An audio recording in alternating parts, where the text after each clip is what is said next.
Bismillahirrahmanirrahim. Assalamualaikum warahmatullahi wabarakatuh. Alhamdulillahi wassalatu wassalamu ala rasulillahi wa ala alihi wa sahbihi wa man wala. Ashhadu an la ilaha illallah wahdahu la syarika lah wa ashhadu anna Muhammadan abduhu wa rasuluhu la nabiyya wa la rasula ba'dah. Wa laqad qala azza min qail fi muhkamit tanzil a'udzu billahi as-sami'il 'alim minasy syaithanir rajim. Lu'ina alladhina kafaru min bani Israila 'ala lisani Dawud wa Isa ibn Maryam dzalika bima 'asaw wa kanu ya'tadun. Wa qala fi ayatin ukhra walau anna lilladhina zalamu ma fil ardi jami'an wa mithlahu laftadaw bihi min su'il 'adzabi yawmal qiyamah. Wa qala alaihi salatu wassalam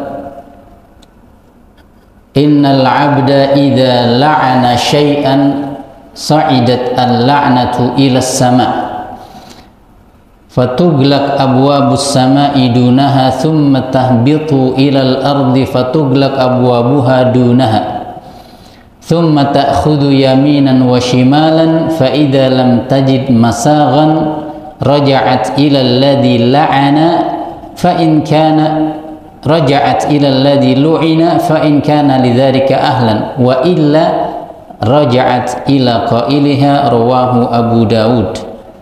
Amma ba'd. Ikhwatal a'izza jamaah Masjid Al-Husna yang dimuliakan oleh Allah, bersyukur kita kehadirat Allah Subhanahu wa taala masih diberikan kesempatan dan diberikan nikmat berupa berkumpul untuk saling bertawasau bil haqqi wa tawasau bis sabr. Kemudian salawat dan salam semoga selalu terlimpah curahkan kepada baginda Nabi besar Muhammad sallallahu alaihi wasallam. Pembahasan kitab At-Tadhkirah bi Ahwalil Mauta wa Umuril Akhirah pada 7 Juli ini 2024 sampai pada halaman 313, yang mana diawali dengan dengan sebuah hadis yang bersumber dari sahabat yang mulia Abu Sa'id Al-Khudri, di mana beliau berkata bahwa Rasulullah sallallahu alaihi wasallam pernah didengar oleh Abu Sa'id Al-Khudri bersabda, "Innallaha la yas'alul 'abda yawmal qiyamah hatta yaqula lahu ma mana'aka idza ra'aital munkara an tunkirahu." Fa idza laqana Allahu 'abdan hujjatahu qala ya rabbi rajautuka wa fariktu minan nas. Rasulullah mengatakan sesungguhnya Allah akan benar-benar menginterogasi seorang hamba, menghisab, menanyai. Jadi di sini dalam hadis ini yang menanyai adalah Allah langsung. Pada hari kiamat, yaitu di padang mahsyar, kemudian di antara pertanyaan yang Allah ajukan adalah ma mana'aka idh ra'aital munkara an tunkirahu. Wahai hambaku, apa yang menghalangimu dari mencegah kemungkaran padahal engkau menyaksikannya? Nah, ini salah satu pertanyaan di padang mahsyar saat prosesi hisab. Nah, kira-kira nih, dalam keseharian kita, dalam bertetangga, pernah nggak kita melihat kemungkaran dari mereka? Sering kan pastinya. Yang tidak menutup aurat, yang mengganggu dengan kebisingan sepeda motornya, yang ngadu ayam di lingkungan RT kita, yang main judi slot padahal udah azan. Nah, itu kan semua kemungkaran tuh. Nah, kira-kira kita pernah nggak mengingatkan, mengingkarinya, mengatakan bahwa ini adalah kemungkaran yang harus dihentikan? Kalau tidak, maka inilah salah satu pertanyaan yang akan Allah ajukan. Kenapa? Lalu di sini disebutkan oleh Rasulullah jawaban si hamba tadi yang tidak mengingkari itu. Ya Rabbi rajautuka, ya Allah, saya memang tidak mengingkari dan saya berharap ampunanmu atas kediaman atau diamnya saya terhadap kemungkaran tersebut.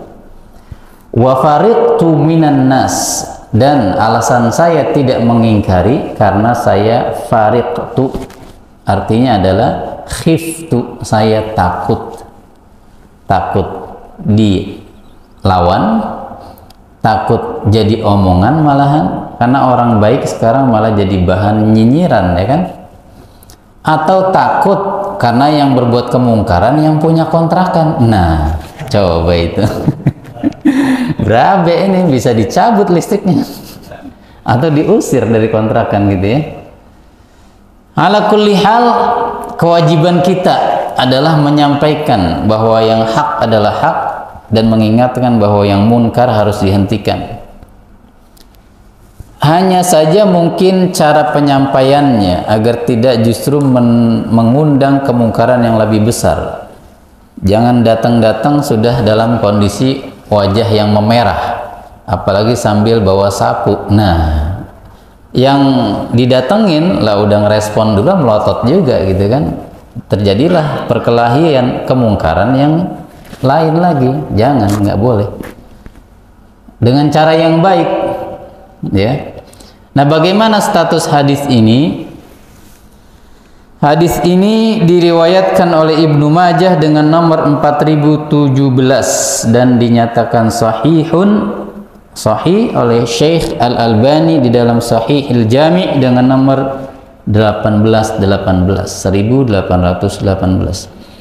Berarti bisa kita katakan dalil ini jelas menunjukkan adanya pertanyaan di padang mahsyar tentang kenapa kita kok diam terhadap kemungkaran, selain pertanyaan tentang 4 hal sebelum kaki kita bergeser menuju sirat.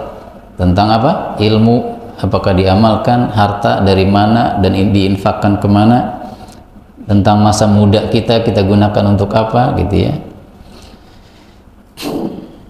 Selanjutnya ada diriwayatkan oleh Al-Imam Al-Firyabi dari Sufyan ibn Zaid, dari Amr ibn Murrah, dari Abul Bukhturi, dari Abu Sa'id Al-Khudri lagi.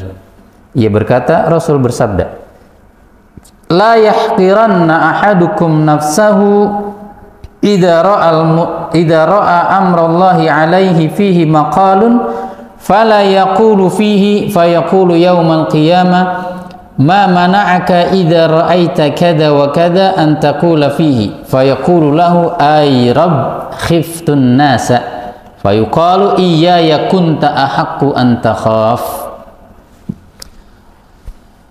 Hadis ini di dalam kitab ini tidak disebutkan statusnya, namun coba saya cari dari referensi lain, ternyata dhaif. Ada di dalam Dhaifut Targhib wa Tarhib karya Al-Albani jilid kedua halaman 52, dan juga ada di dalam Sahihul Jami dengan nomor 6332. Statusnya dhaif kalau ada di dalam Dhaifut Targhib. Maknanya adalah jangan sekali-kali salah seorang di antara kita, di antara antum semua, merendahkan dirinya sendiri. Bagaimana caranya? Ketika melihat larangan dan perintah Allah diabaikan, syariah dilanggar gitu ya, kita diam saja, sama, tidak mengingkari. Lalu pertanyaannya juga sama, apa yang menghalangimu saat melihat kemungkaran engkau diam saja?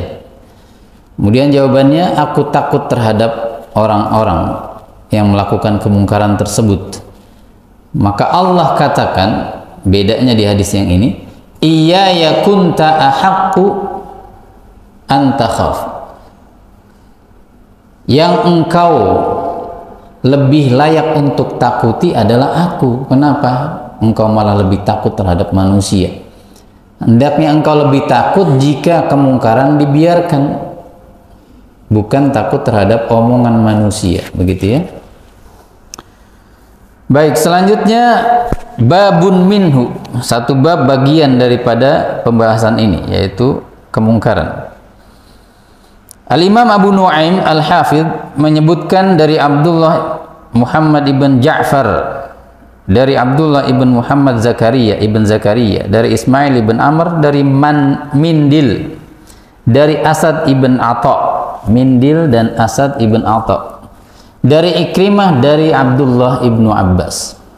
Ia mendengar Rasulullah bersabda, la yaqifanna ahadukum ala rajulin yudrabu zulman fa innal la'nata tanzilu minas sama'i ala man hadarahu idza lam tadfa'u anhu wa la yaqifanna ahadukum ala rajulin yuqtalu zulman fa innal la'nata tanzilu minas sama'i ala man hadarahu idza lam tadfa'u anhu.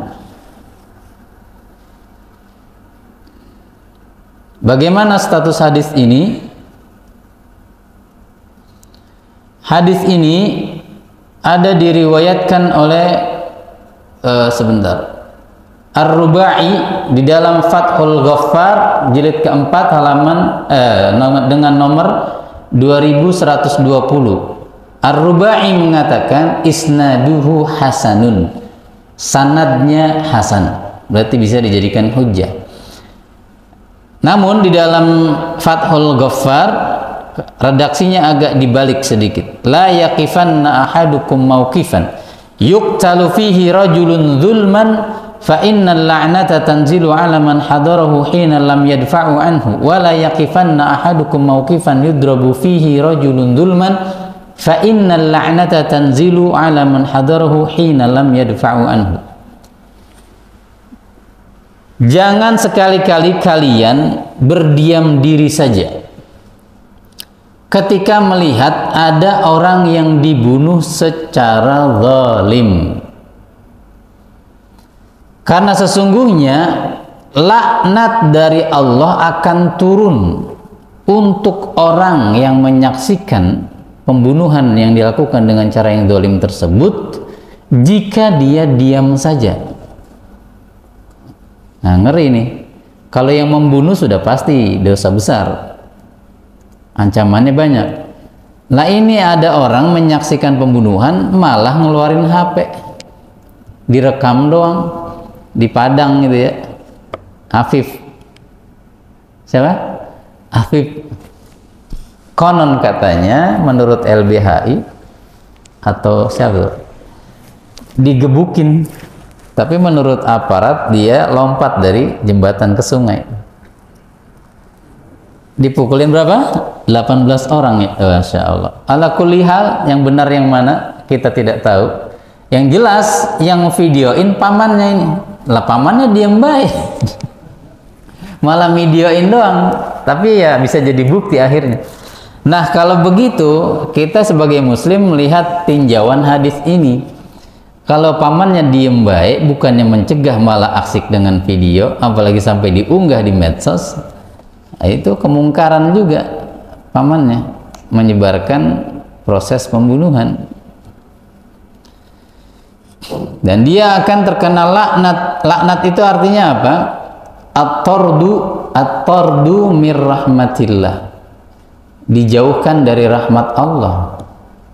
Diam terhadap kemungkaran menjadi sebab mendapatkannya seorang hamba laknat dari Allah, menyebabkan dia dijauhkan dari rahmat Allah.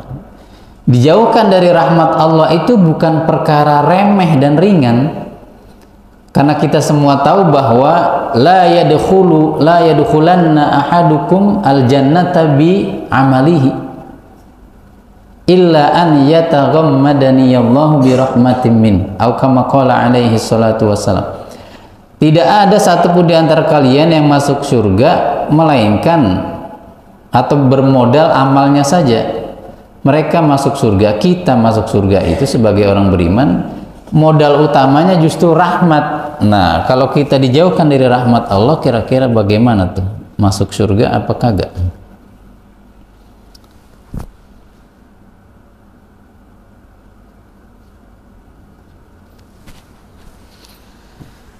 Baik, jadi status hadis ini, sebenarnya hadis ini banyak diriwayatkan oleh Al-Imam Al-Uqayli, tadi Abu Nu'aim dalam kitab ini, ada juga diriwayatkan oleh At-Tabarani.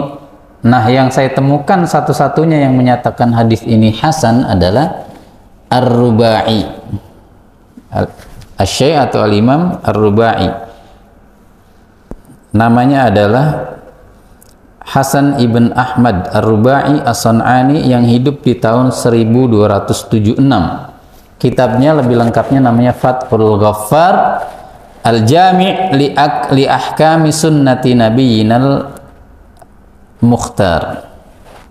Jadi menurut beliau hadis ini hasan. Nah, kalau hadis ini hasan cukup mengerikan buat kita. Nah, bahkan bukan hanya pembunuhan. Di dalam potongan akhir dari hadis ini, jangan kalian diam saja bila ada orang dipukul, cuman dipukul nih, belum sampai dibunuh secara zalim. Nah, ini kan sering terjadi di jalanan gitu ya. Gara-gara senggolan spion doang, Bit sama Mio. Udah turun berantem, dijotos duluan mukanya yang Bit gitu ya. Sebenarnya dasar utamanya mungkin karena beda merek kali gitu ya. Kalau udah Yamaha musuhan sama Honda gitu. Allahu a'lam gitu ya. Orang kita tuh emang mudah sekali terprovokasi oleh hal-hal kecil ya. Sering kita umpamakan dengan fakta yang terjadi, menunjukkan literasi kita tuh kecil atau minim sekali, mudah tersulut emosi. Yang korupsi suami siapa? Sandra Dewi, yang dihujat Dewi Sandra. Nah, itu kan menunjukkan kita itu malas baca, senang baca yang headline-nya aja, yang tulisannya gede merah lagi gitu.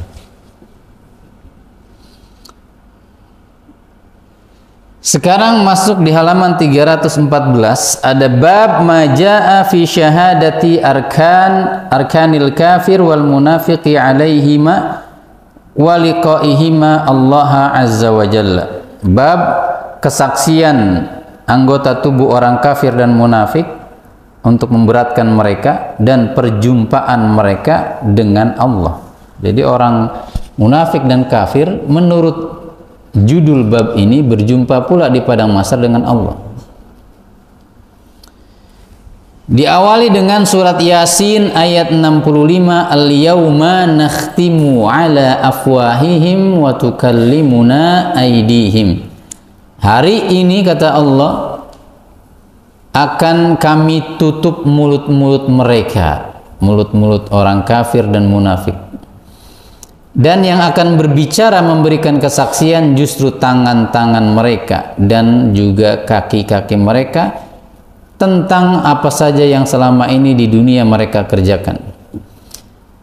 Namun di ayat berikutnya yang dinukil dalam bab ini, surat An-Nur ayat 24, yauma tashhadu alaihim alsinatuhum wa aydihim wa arjuluhum bima kanu ya'malu. Hari di mana akan memberikan persaksian yang memberatkan mereka. Siapa? Lidah-lidah mereka. Loh, tadi katanya mulutnya ditutup, kok sekarang lidah? Dan tangan-tangan mereka serta kaki. Kemudian juga ditambahkan dengan Fussilat ayat 21, mereka malah berkata, debat sama kulitnya, wahai kulit-kulitku, kenapa kalian memberikan persaksian yang memberatkan aku? Nah, bagaimana ini? Yang mana duluan? Ditutup mulut-mulut mereka dulu, kemudian anggota tubuhnya memberikan persaksian, atau mereka ngomong dulu sebelum akhirnya ditutup mulutnya?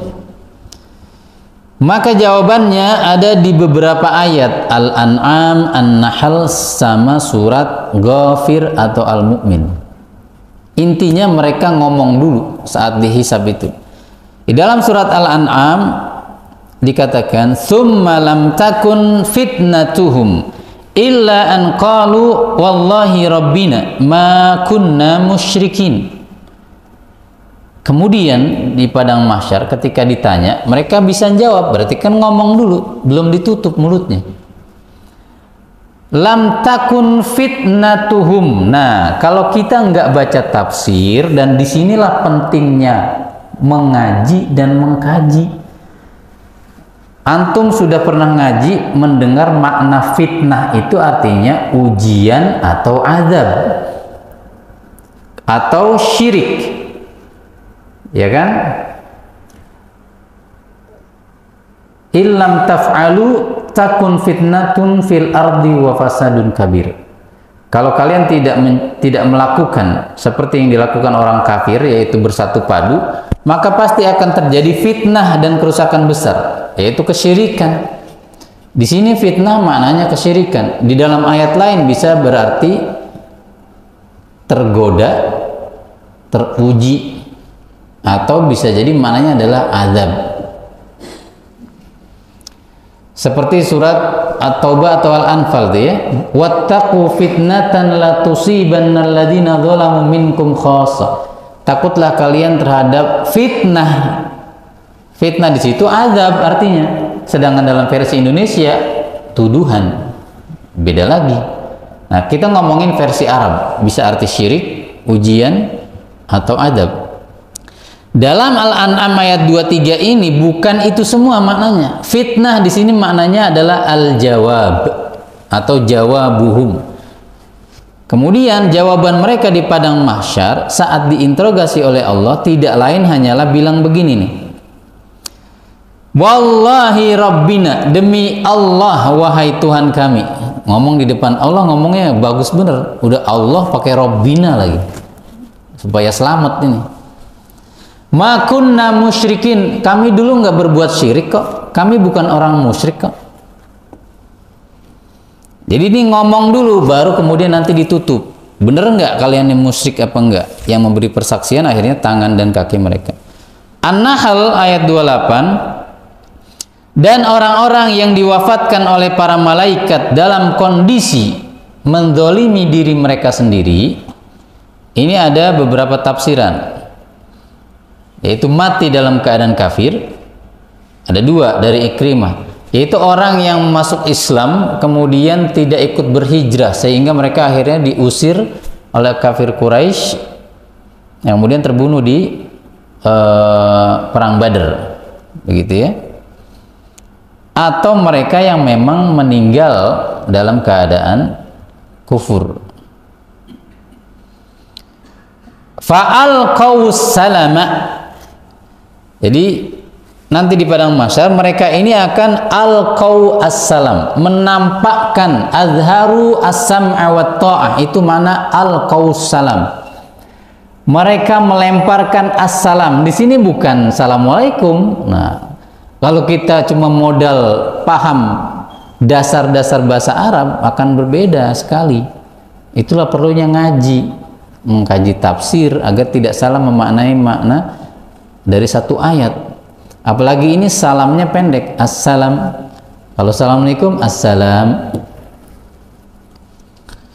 Jadi mereka akan pura-pura tunduk dan taat saat diinterogasi itu.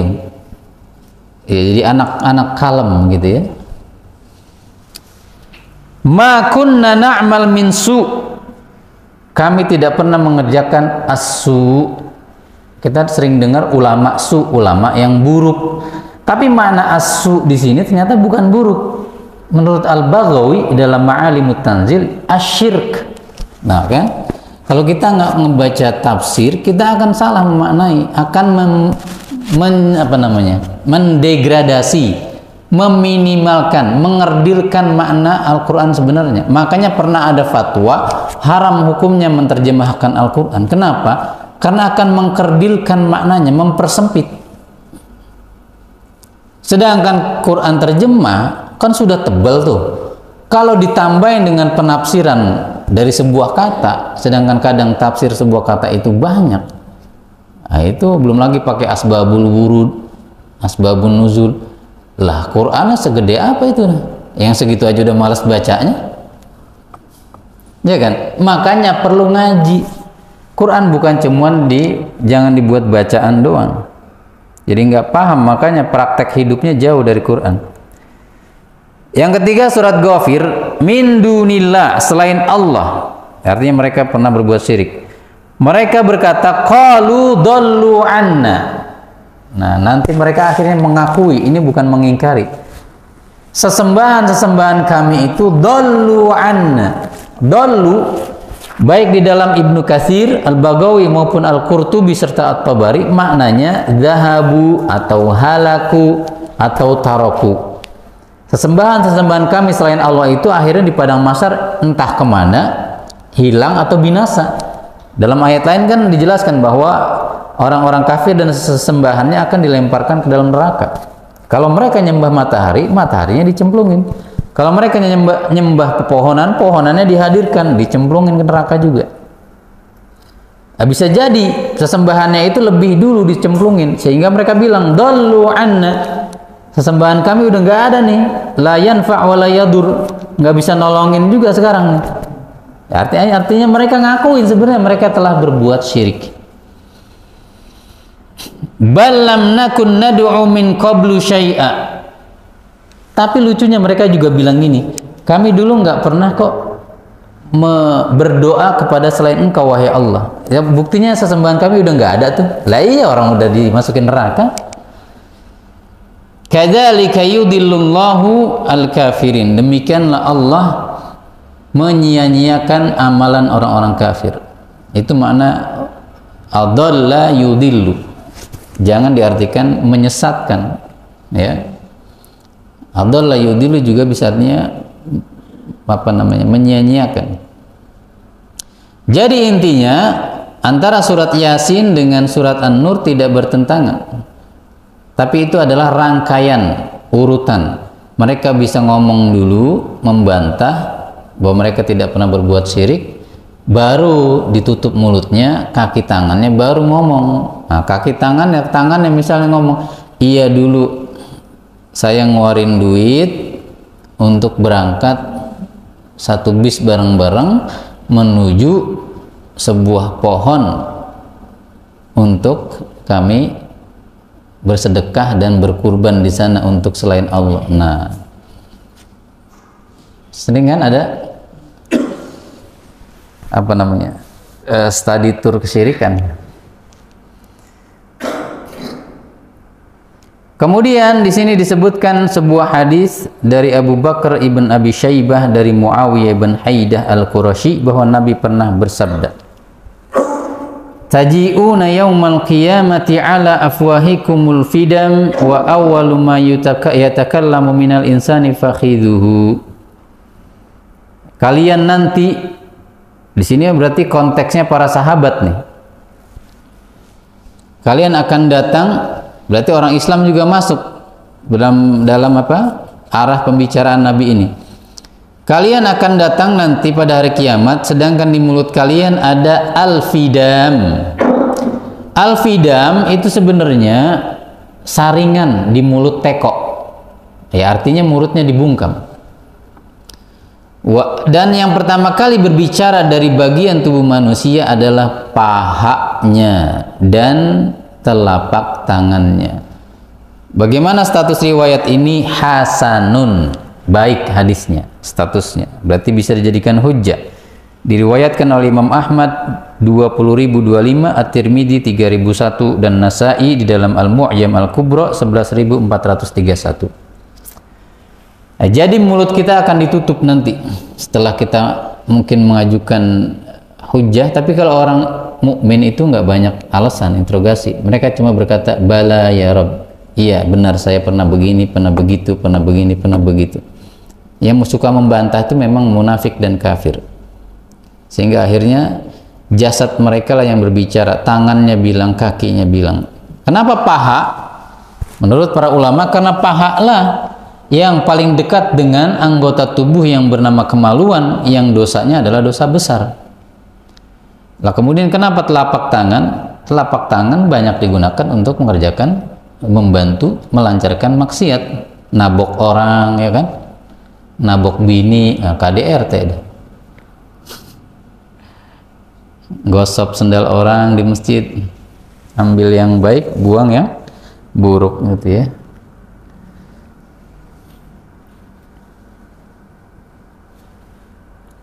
Baik, karena tema kita yang sudah di-share di media sosial adalah turunnya laknat tadi sudah. Sekarang kita membahas tentang hadis-hadis lain yang berkaitan dengan laknat. Hadis pertama dari Samurah ibn Jundab Dicantumkan oleh Ibnu Daqiq Al-Aid di dalam Al-Iqtirah fi Bayanil Istilah dengan derajat yang sahih. La tala'anu bila'natillah wala bighadabillah wala binnar. Jangan kalian saling mencaci dengan laknat Allah. Kalimatnya gimana? Misalnya la'anakallah atau la'natullahi alaika. Semoga kamu dapat laknat dari Allah. Artinya semoga engkau dijauhkan dari rahmat Allah. Nah, ini nggak boleh. Tidak juga dengan kemurkaan Allah, semoga Allah murka kepadamu, nggak boleh. Wala binnar, tidak boleh juga, semoga engkau masuk neraka, nggak boleh. Kemudian hadis berikutnya, bahwasannya Abdul Malik ibn Marwan, ya, seorang tabi'in, Zaid ibn Aslam menuturkan, seorang khalifah dari Bani Umayyah yang bernama Abdul Malik ibn Marwan pernah mengutus seorang utusan kepada seorang tabi'iyah, wanita dari kalangan tabi'in, yaitu Ummid Darda As-Sugra, istri daripada Abu Darda. Ngapain Abdul Malik ibn Marwan mengutus utusan? Agar memberikan furnitur rumah berupa sutra, hijab, hordeng, kemudian wisada sama numrukoh, bantal-bantal kecil maupun bantal besar, pokoknya untuk furnitur di ruang tamu, hadiah lah. Lah untuk apa seorang khalifah mengirim hadiah kepada istri orang? Karena Ummu Darda As-Sugra ini banyak menyampaikan hadis dari suaminya, dari Abu Darda, maka dia diberikan hadiah agar mau datang nginep ke rumah dan istananya Abdul Malik ibn Marwan, nginep bersama, tinggal bersama istri-istri daripada Abdul Malik ibn Marwan ini, agar besok istrinya dapat hadis baru disampaikan ke Abdul Malik ibn Marwan. Nah, ini contoh masih ada kebaikannya di para penguasa zaman dulu, menghormati para perawi hadis, diundang, meskipun yang lebih afdol adalah yang butuh hadis yang datang. Sebagaimana Imam Malik pernah diundang ke istana penguasa atau gubernur Madinah, nggak mau. Beliau disuruh ngajarin kedua anak penguasa itu. Beliau bilang ilmu itu didatangi, bukan mendatangi. Nah, alhamdulillah saya mendatangi ini. Ya, diundang, suruh nginep. Nah, tengah malam Abdul Malik ibn Marwan bangun, minta air minum kali gitu. Panggillah khadimnya, bukan khodam ya. Sekarang lagi ramai ini khodam-khodam. Orang Indonesia benar-benar dah begituan masih dipercaya baik. Pembantunya dipanggil, tolong ambilin minum. Rupanya nih lelet dia. Ya namanya tengah malam orang masih belek mulu matanya. Lambat, marah akhirnya si Abdul Malik ibn Marwan ini. La'anahu akhirnya. Terucaplah, mungkin lagi emosi, lagi aus tengah malam. La'anakallah. Gitu ya, semoga Allah melaknat engkau. Lama banget gitu. Memang orang Arab ini kebiasaan gitu ya, lagi sering menyebut nama Allah gitu, baik yang positif maupun negatif. Dilaknatlah pembantunya itu. Nah, rupanya Ummu Darda As-Sugra ini dengar bahwasannya Abdul Malik ini mengucapkan kalimat laknat. Besok paginya ditegur lah sama Ummu Darda ini. Nih lihat, wanita ini berani negur penguasa. Emang mama nggak ada obat nih Pak? Raja jalanan juga raja penguasa. Banyak penguasa yang bertekuk lutut di mata kaki perempuan, ya nggak? Sekeren-kerennya suara apa itu? Suara ekspresi ngantuk kayaknya ya. Sekuat-kuatnya Napoleon Bonaparte tunduk di bawah Margaret Josephine ya, kalau kata Kiai Haji Jainuddin MZ, atau salah ingat siapa namanya gitu, saya lupa. Segalak-galaknya Abu Fikri, kalau mau bininya ya tunduk juga kan dia. Segarang-garangnya nih yang badannya gede di sini lah, sama bini mah tetap aja. Nah, ditegur, saya dengar Anda semalam melaknat khadim ente. Berani ditegur. Maka kemudian Ummu Darda mengatakan, Sami'tu Abu Darda yaqul qala Rasulullah la yakunul la'anuna syufa'a wala syuhada'a yaumal qiyamah. Hati-hati ente, jangan suka melaknat. Jangan suka bilang engkau jauh dari rahmat Allah, semoga Allah murka kepadamu. Nggak boleh. Kenapa? Karena orang yang suka melaknat tidak akan menjadi syufa'a. Kita tahu nanti di akhirat sana ada orang-orang mukmin, teman-teman kita yang nyemplung ke neraka. Meskipun dia mungkin suka ngaji, ya kita kan nggak tahu di rumah dia suka buat dosa apa. Nah, kita yang beneran solehnya, banyak amalnya, bisa nolong gitu kan. Itu yang disebut syafaat orang soleh kepada temannya. Maka bergaulah dengan orang soleh. Nah, orang yang suka melaknat nggak bisa jadi syufa'a ini, nggak bisa memberikan syafaat pertolongan kepada temannya. Jadi selain Nabi Muhammad, ada orang soleh yang diperkenankan untuk memberikan syafaat, sebagaimana dalam hadis Bukhari yang cukup panjang. Bahkan dijelaskan sampai diperkenankan turun ke neraka, badannya tidak bisa tersentuh api untuk narik temannya yang udah pada gosong di neraka. Nah, orang yang suka melaknat tidak punya kesempatan ini. Kenapa? Karena syafaat itu kan kepedulian, kebaikan hati, sedangkan melaknat sebaliknya. Ya, apalagi kalau statusnya sudah la'an, sering. Meskipun menurut Al-Imam Al-Munawi kalau tidak salah, tidak mesti sering, sekali saja sudah bisa terkena ini, kena celaan bahwa melaknat itu tercela gitu ya.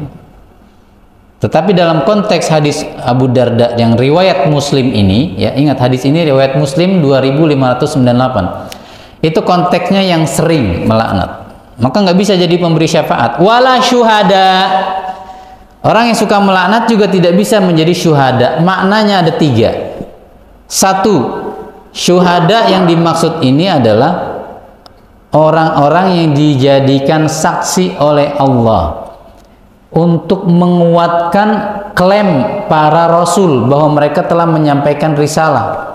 Jadi kita, umat Muhammad itu nanti menurut Quran memang akan menjadi saksi, meskipun kita nggak pernah berjumpa dengan para nabi sebelum Nabi Muhammad. Kita akan menjadi saksi ketika misalnya Nabi Ibrahim atau Nabi Daud dialog bersama umatnya. Saya telah menyampaikan peringatan, saya telah mengajak kalian bertauhid. Kaumnya bantah, ma atana min nadhir, nggak pernah datang tuh pemberi peringatan. Nah, kita lah yang menguatkan, iya, kalian sudah didatangi oleh nabi ini. Nah, itu namanya syuhada. Ini arti pertama. Arti kedua, orang yang suka melaknat tidak boleh jadi saksi dalam mahkamah syar'iyyah. Syuhada artinya kan saksi yang memberikan persaksian. Makanya syahadat, ya, itu artinya juga memberikan persaksian bahwa tiada Tuhan selain Allah. Yang ketiga, dia tidak dapat rizki berupa meninggal dalam mati syahid. Nah, ini yang berat. Orang yang suka melaknat, kalau benar maknanya yang ketiga, tidak akan diberikan mati syahid. Ngeri kan? Perkara remeh ini gara-gara lisan doang. Hadisnya sekali lagi sahih. Hadis yang ketiga, Nabi ketika sedang bermajlis bersama Abu Hurairah dan teman-temannya, sahabat lainnya, didatangi oleh atau dibawakan seorang yang mabok, habis minum khamr. Fa'amara bidarbihi, lalu Nabi memerintahkan untuk diberikan hukuman pukul. Namun dalam hadis ini belum turun atau tidak dijelaskan pukulannya itu pakai apa dan berapa kali. Makanya baru di zaman Umar sebanyak 80 kali berdasarkan ijtihad Umar. Lalu di antara kami ada yang memukulnya pakai sendal. Kalau sendalnya bakyak, nah lumayan. Ada yang pakai tangan, ada yang pakai kain yang dipelintir-pelintir itu kan. Waduh, lumayan kayak bocah main perang-perangan ini. Ketika orang itu udah selesai dihukum, dia pergilah itu. Lalu ada seorang laki-laki yang berkata dari kalangan sahabat, malahu akhzahullah. Ini orang ngapa sih mabuk mulu? Semoga Allah menghinakan engkau. Ada yang mengatakan qila, kalau ada kata qila dikatakan, ini lemah biasanya. Sigatu majhul. Yang berucap gitu Umar. Namun sekali lagi lemah ya pendapat ini. Kemungkinan katanya Umar yang bilang begitu. Semoga Allah menghinakan engkau. Mabuk mulu loh. Lalu Nabi mengingatkan, la takunu auna syaitani ala akhikum. Hei, jangan ngomong kayak gitu. Kalau kamu ngomong kayak gitu, kamu jadi pembantu, penolong bagi setan. Nah, hadis ini diriwayatkan oleh Bukhari dengan nomor 6781. Sahih banget berarti. Nah, larangan Nabi ini menurut para ulama maksudnya adalah jangan kalian menjadi penolong setan, karena setan ketika menghiasi maksiat agar dilakukan oleh seorang hamba, itu tujuannya untuk menghinakan hamba itu dalam kehinaan, menjerumuskan dalam kehinaan dengan maksiat. Nah, kalau Anda ngucapin orang yang habis dihukum karena maksiat, la'anakallah, ghadaballahu alaika, adkhalakallahu nar, semoga Allah laknat, semoga Allah murka, semoga masuk neraka lu, gitu kan. Itu kamu membantu setan, tercapailah tujuan setan menghinakan dia, karena puncak kehinaan kan masuk neraka. Jadi nggak boleh nih kita ya menghinakan pelaku maksiat, apalagi itu orang sudah datang mau dihukum, sudah taubat, malah kita hinakan. Apalagi dan memang secara umum ya kita nggak boleh melakukan istibad, mengucapkan kalimat pesimis, orang model kayak dia maka gak bakalan masuk surga, udah ketahuan lah kagak pernah ke masjid. Nah, ini nggak boleh begini. Kita karena nggak tahu dia punya kebaikan lain, ya memang dalam hal sholat jamaah mungkin enggak, tapi dia punya kebaikan lain, kan ada saja manusia itu, dia mungkin nggak ke masjid, ada aja alasannya ya, meskipun itu nggak dibenarkan. Tapi dia mungkin suka nolongin kucing, ya kan, ngasih makan kucing, suka nolongin nenek-nenek nyebrang jalan, ya gitu kan, yang kita kadang nggak bisa melakukannya.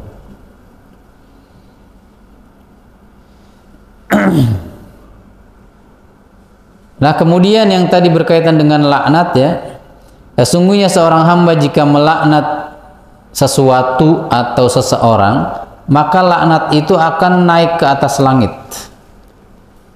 Kemudian pintu langit ditutup oleh malaikat. Lalu balik lagi itu laknat turun ke bumi, pintu bumi juga seluruhnya ditutup. Nah, kalau udah ditutup atas ditutup bawah, itu laknat akan ta'khudhu yaminan wa shimalan. Dia akan ke selatan, ke utara, ke timur, ke barat, ya, nyari jodoh. Nah, kalau tidak juga ketemu, dia akan kembali kepada orang yang dilaknat. Kalau ternyata orang yang dilaknat itu tidak berhak untuk dilaknat karena sebenarnya dia orang baik, maka laknat itu akan kembali kepada orang yang mengucapkannya. Nah, kan ngeri. Kita ngelaknat orang tapi laknatnya kembali kepada kita. Hadis Abu Darda dengan derajat yang hasanun. Diriwayatkan oleh Abu Dawud dan Al-Baihaqi serta Al-Bazzar.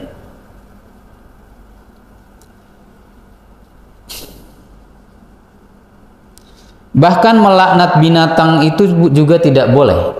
Dan ada sebuah hadis yang sahih dalam Sahih Ibn Abi Daud dengan nomor 2561, juga ada di Sahih Muslim 2595, bahwasannya Nabi pernah dalam satu safar bersama rombongan, ada wanita juga di situ.